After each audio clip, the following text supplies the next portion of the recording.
prazer enorme aqui apresentar a professora doutora Elza Gomide, aqui do Estudo de Matemática, que hoje vai falar o nosso colóquio, cujo título é Conversando com a professora doutora Elza Gomide. Temos também o prazer de ter o professor Cláudio Possani como convidado, que vai ajudar nessa conversa com a dona Elza. Quero agradecer o convite da Aplicado, me senti muito honrado de poder fazer a mediação dessa conversa. Acho que todos nós gostamos tanto da dona Elza que Obrigada. Obrigada.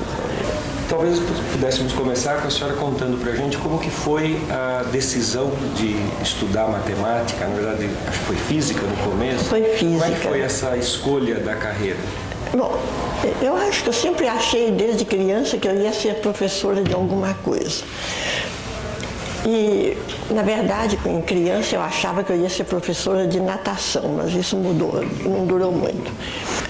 Meu pai era professor de matemática e foi realmente a disciplina em que eu tive mais sucesso no meu estudo secundário, que eu gostava mais, além do latim. Eu gostava imensamente de latim, eram as duas coisas que eu gostava. Mas a escolha pela física foi, em grande parte, pelo sucesso da física, da relatividade, dos estudos atômicos, etc. A física estava tão popular, despertava tanto interesse, que eu me sentia atraída. Eu me formei em física, naquele tempo eram 3 anos, e eu me formei em física, então, com 19 anos, mas já tinha percebido que eu gostava mesmo era de matemática. Eu sempre achei que a física era o grande apelo para a matemática, a grande fonte de problemas de inspiração fora da matemática era a física. Eu continuo achando isso. Mas isso me deu, então, a oportunidade de perceber que eu gostava mesmo era de matemática. E quando eu terminei os 3 anos de física, eu fui convidada a ser assistente do catedrático de análise matemática, que era o professor Omar Catunda. Nós estávamos conversando agora há pouco sobre como era o ingresso no ensino superior naquele tempo. Não era por concurso, nem nada. Se o cargo existia, o professor catedrático era o dono e ele convidava quem ele queria e também despedia quem ele queria. Ele era o dono absoluto. Então o professor Marcatunda me convidou e eu comecei imediatamente a trabalhar dando aula de exercícios não de cálculo, chamava-se análise naquele tempo. E o curso era de análise mesmo. Minha atração pela física foi superada pelo contato realmente com a matemática. Algumas disciplinas do curso de matemática me atraíram. Não eram nem disciplinas. Dentro do curso de análise, o professor Catunda deu um curso de teoria de Galois. E dentro do curso de geometria superior, o professor Cândido deu um curso sobre trabalhos do Élie Cartan, de geometria diferencial. Esses, então, foram marcos na minha decisão. Nessa época a USP tinha, assim, o curso de física, tinha laboratórios, tinha uma biblioteca boa? Como foi essa época? Não, tinha laboratório, extremamente precário. E a recomendação era que a gente não sacudisse muito os aparelhos porque podia quebrar facilmente, né? Era muito precário, muito pouca aparelhagem e com essa recomendação. E dizem que o Mário Schember, que era professor da física, uma vez foi dar aula de laboratório de física, sabe Deus por quê, e quebrou logo um aparelho, porque ele disse, olha, não se deve fazer assim, nem assim. Então, e aí a senhora foi para matemática, a senhora foi assistente de matemática, e fez também a graduação em matemática depois ou não? Eu fiz mais um ano, porque o curso era praticamente junto, eu fiz o bacharelado, eu tenho os 2 bacharelados de física e matemática. Só com um ano a mais eu completei o bacharelado, mas eu já era assistente do Catunda, então. Os líderes da área de matemática? Pois é, o curso de matemática foi fundado por italianos. Fantapié, Luigi Fantapié, E Albanese foram os principais. O Albanese na geometria, o Luigi Fantapié na análise. Logo no início da guerra, quer dizer, em 1939, o Fantapié voltou para a Itália. Voltou para a Itália e teve um alto posto no governo do Mussolini.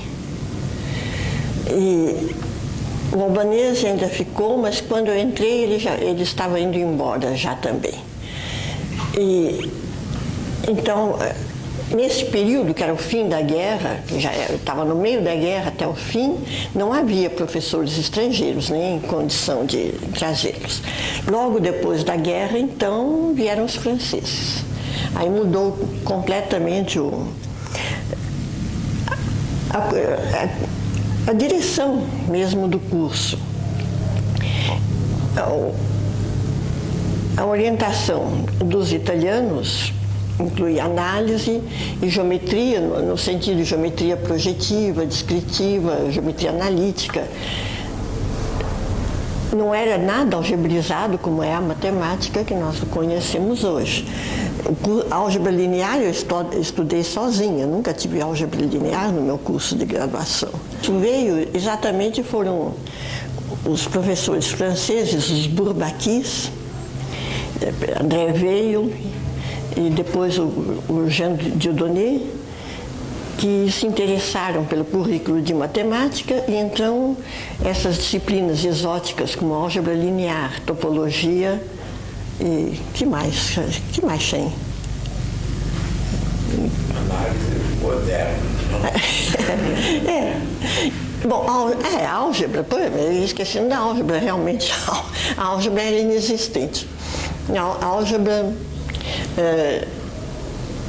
abstrata, álgebra linear e topologia entraram no currículo. Porque isso tudo não fazia parte. E os estudos mais avançados? Terminada a graduação, a senhora foi contratada como assistente e existia uma estrutura do que nós chamaríamos hoje de pós-graduação? Não. Que era a continuidade dos estudos? Era esporádica, era por conta do que o departamento pudesse arranjar. E exatamente nessa época de 44, 45, era praticamente impossível, e foi depois que começaram então a vir os franceses, e aí veio toda a sequência. Acho que o Bourbaki quase que inteiro passou pelo Brasil. Estiveram aqui André Weil, Jean Dieudonné, Delsart, Grothendieck, Kosul, toda uma leva de franceses que mudaram então todo o enfoque da matemática no Brasil, em São Paulo e no Brasil. A senhora fez o doutorado? Com o Delsart. Justamente. Em que área? A álgebra o meu doutorado foi sobre uma conjectura de André Weil sobre equações algébricas em corpos finitos, de álgebra. E foi o Delsart que orientou. A senhora era uma das poucas mulheres que eram professoras na área de exatas na USP nessa época? Sim. Eu acho que eu devo isso à minha família. Eu comparei as minhas circunstâncias de colegas posteriores e vi que realmente a minha família era muito diferenciada. Eu tinha só uma irmã, mas meus pais nunca disseram que uma carreira dada não era para mulher, era para homem. Isso nunca foi dito, o que no meu tempo era absurdo. Outra coisa também que na minha família era diferente, eu tive professor particular de inglês. O francês era uma língua corrente na família. Eu tinha um tio suíço-francês que levou 20 anos para aprender português, então falava-se francês com ele em casa. E aprendi também um pouco de alemão com minha mãe, e piano, porque minha mãe era pianista. Mas meu pai, que percebeu muito mais antes da maioria dos contemporâneos dele que a língua do século seria o inglês, me deu professor particular de inglês. Então eu tive muita sorte. E em que momento que os departamentos de matemática e física começaram a crescer? Como foi esse cenário que a senhora falou, 3 alunos aqui, 7? Em que momento que começou a haver a primeira grande expansão? Bom, houve uma expansão que durou pouco, em 45, quando se aboliu o vestibular e entrou quem quis. Aí percebeu-se imediatamente que isso era um desastre, então, aí nessa ocasião, acho que entraram 50, foi um pico. Mas depois a procura começou a aumentar seriamente na década de 50. E aí também a escola secundária estava progredindo muito, ela tinha sido expandida. E em que momento que a matemática brasileira começou a se envolver bastante com pesquisa, apareceu a Sociedade Brasileira de Matemática, os colóquios, isso foi em que época? Bom, digamos que desde a fundação da universidade deve-se prestar essa homenagem ao Fantapié, especialmente, extremamente ativo em pesquisa e em tudo. Ele dava aulas, fazia conferências e estimulava a pesquisa dos seus assistentes e alunos. Então, esse foi um marco. Um outro marco importantíssimo foram os colóquios brasileiros de matemática. Talvez esses colóquios é que tenham, não sei se o Chaim concorda, é que tenham motivado a expansão tão grande dos centros de matemática no país. Deram oportunidade a quem não estivesse na cidade de São Paulo ou do Rio. No Rio, exato. Todos os outros não tiveram até contato com a matemática atual na época. E isso, bom, estimulou também São Paulo e Rio. Então as coisas se multiplicaram, mas foi em 57 o primeiro colóquio. O Shen foi o pai do colóquio. O organizador e pai do colóquio. Eu tenho uma curiosidade sobre a reforma universitária de 70. Eu fico imaginando o que foi, como que a USP conseguiu lidar com isso. A gente vê a USP com a cara que ela tem hoje, parece tanto que ela sempre foi assim. Não, nós sabemos que não foi. Ela adquiriu essa cara na época da reforma. Mas como é que foi no dia a dia? Foi muito tumultuado o processo? Foi bastante tumultuado. Em particular, eu, o Chaim, nós éramos parte do departamento de matemática da Faculdade de Filosofia. Com esse departamento de matemática, mais o departamento de matemática que existia na Escola Politécnica, independente. Existia também na Faculdade de Economia um departamento de matemática. Existia na arquitetura um departamento de matemática. Então, com esses elementos todos, foram juntados e se formou o departamento de matemática do Instituto de Matemática. Estatística, também formado assim, com elementos vindos de vários institutos, e o departamento de computação, que veio basicamente da Escola Politécnica. E assim se formou a Faculdade de Filosofia. Foi um processo extremamente tumultuado, porque ao mesmo tempo, já que se ia juntar os professores, tinha que juntar os alunos também, de alguma maneira. Então, o primeiro projeto foi de unificar realmente os cursos. E os alunos, juntar os alunos todos. Essa ideia não prosperou muito, mas os programas foram bastante unificados. Foi feito um programa de matemática que serviria para matemática, física, escola politécnica. Bom, o que se viu é que a ideia é que haveria vários níveis de curso de matemática. O que aconteceu é que todo mundo queria o nível mais alto, e depois os seus alunos não tinham condição de seguir aquele nível mais alto. Mas, enfim, começou assim, o que tumultuou extremamente a situação em 1970, que já não era tranquila por razões políticas. Então, com tudo isso, você pode imaginar que a nossa vida não foi tranquila nesse tempo. Mas, enfim, sobrevivemos. A senhora foi chefe do departamento de matemática na década de 70. Foi exatamente nessa ocasião, até a reforma eu era chefe do departamento. Meu mandato tinha terminado, mas como ia ter a reforma, pediram que eu ficasse mais um pouco para ver o que ia acontecer depois da reforma, né? Depois da reforma, então, o chefe do departamento veio a ser um professor, infelizmente falecido, o professor Berthet, que vinha da Faculdade de Economia. Mas até 1970 eu era chefe. E a senhora foi chefe de novo depois, né? Depois eu fui chefe outra vez. A senhora faria alguma comparação, assim, qual era a diferença entre ser chefe de departamento naquela ocasião e agora? Os desafios eram muito diferentes? Com que questões que o departamento lidava? Como que se incentivava, por exemplo, a produção científica? Nós observamos que a produção científica do Instituto de Matemática tem crescido muito, né? Naquela época já existia essa preocupação? Como que se fazia esse incentivo? Bom, ao mesmo tempo, olha, não contem comigo para datas. Eu sou muito ruim para datas, mas o sistema de mestrado e também foi organizado nessa época, né, Chain? Eu acho que o Chain tem uma memória tão... Começou em 68, 69.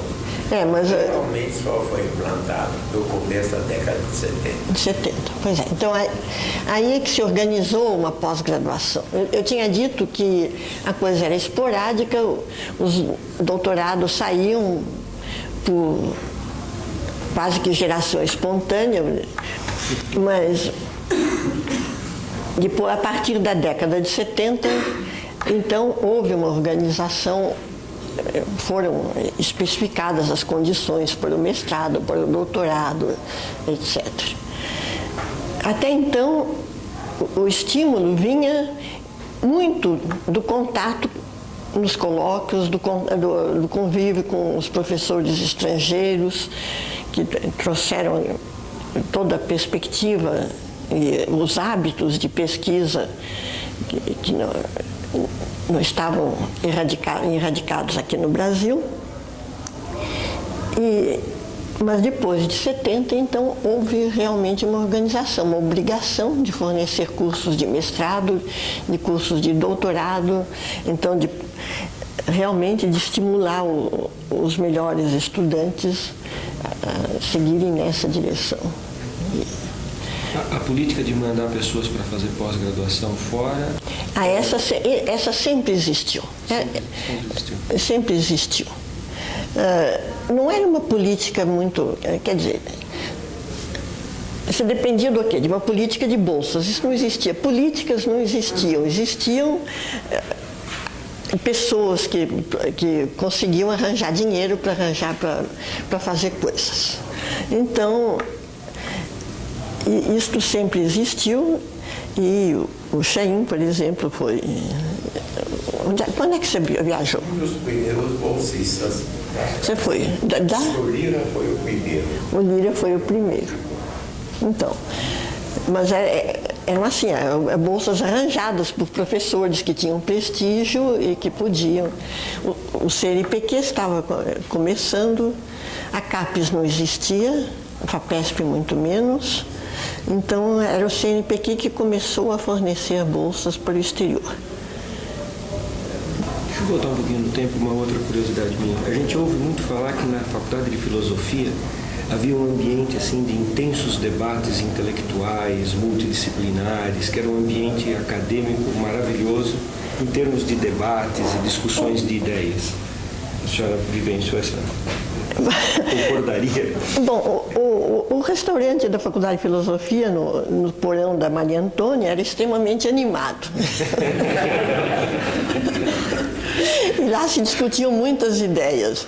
E realmente, porque ali na Maria Antônia, então, estavam departamentos de filosofia, de sociologia, com a matemática, estava ali, então tinha-se um ambiente muito mais diversificado, que agora aqui a gente está entre matemáticos. E lá a gente tinha esse ambiente muito mais diversificado. Você podia assistir conferências de filosofia e sociologia, porque era no prédio ao lado, né? Estavam ali. E também a Faculdade de Economia era ali perto, na rua Doutor Vila Nova. Então, haviam condições para que você encontrasse estímulos de várias naturezas ali perto.